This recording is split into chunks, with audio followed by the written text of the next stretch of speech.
Hi Lakers, I wanted to take a quick second to go over transcript request forms. For those of you who have been working towards getting your list of schools and you feel like you're in a position where you are ready to have your transcripts and letters of recommendation sent to those schools, this is kind of that final step so that your guidance counselor as well as the teachers who you've asked to fill out to write your letters of recommendation know exactly where to send them. This does not mean that you have to wait until you are completely done and submitted for your own applications.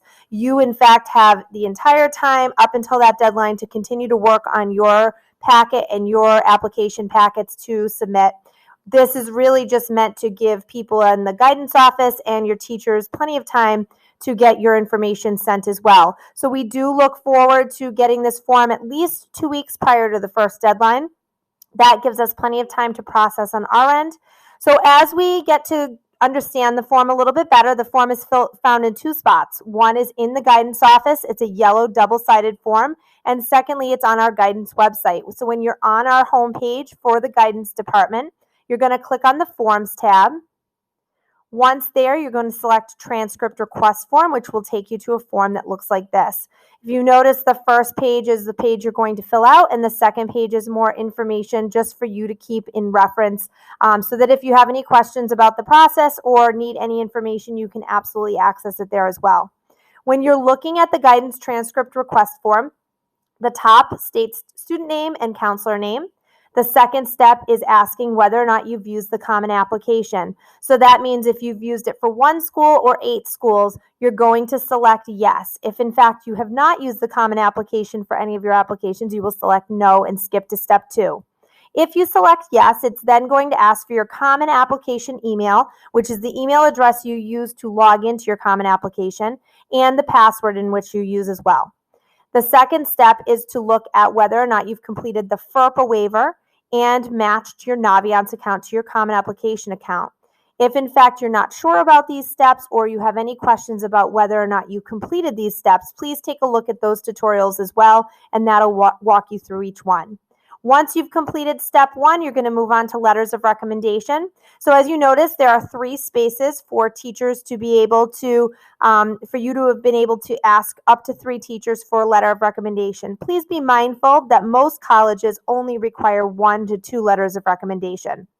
For some schools, they do allow you to submit more than that, but please just be aware of that and make sure you're looking on the individual college and university's website to make sure that you haven't asked a teacher for a letter of recommendation that you're not able to use. So once you've decided and verbally asked your teachers for letters of recommendations, the second step is to ask them through Naviance.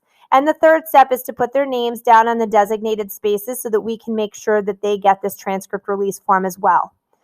Third step is actually listing the colleges in which you're planning to apply to. So as you can see, there's a spot for the college and university name, where they're located, and then their deadline. So for some of you, you may be doing early applications. Those are considered early decision, early action, and priority.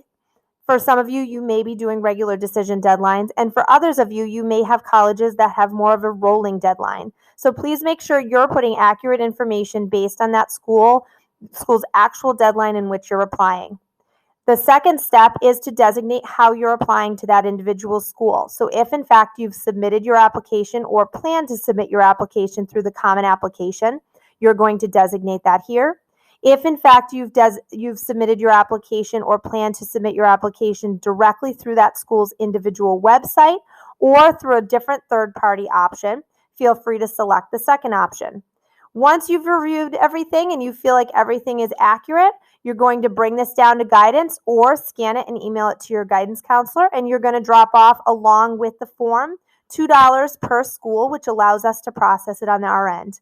Once we have this form, what we then do as guidance counselors is we review it to make sure all the information is accurate and everything is lined up through Naviance, and then we make sure your teachers get a copy of it as well so that they can begin processing for you as well. If you have any specific questions with regards to your school list or how to complete the form that's a little bit more specific to you, please feel free to reach out to your individual guidance counselor and they'd be more than happy to help you. I hope this tutorial has been helpful.